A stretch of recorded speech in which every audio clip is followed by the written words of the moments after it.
I shacked up with the cutest guy on the mountain, got pregnant, entered into my first domestic violence relationship. And then CPS got involved after I left him.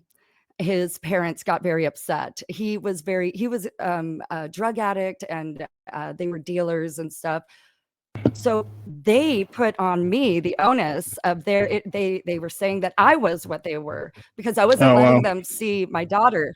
I wasn't letting them see her either, because he's abusive and his family were drug addicts. Lots of drugs out there. So after 6 months of me and my daughter living on our own and doing our own thing, I was working, single mother. I had a CPS caseworker at my door saying that they had several reports of abuse and that I was doing drugs. I had to do, I ended up losing her to the drug addicts, my ex's, her father's parents. Yeah. Criminal history galore. And, because they didn't have to prove I did drugs. Because of my history, I had to prove I didn't.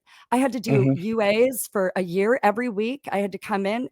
There was nothing I could do to prove them wrong. They don't have to prove fault.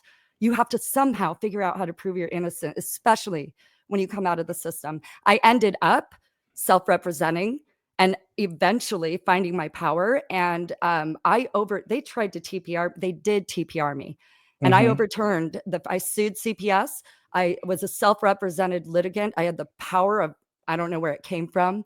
And I overturned an Arizona adoption under a TPR, and I got my daughter back full custody. And it was hell, but I did it. That's amazing. That's amazing. Yeah. I'm proud of you. It helps that CPS was being sued in that county at the time, though, by the way. They had a lot of allegations.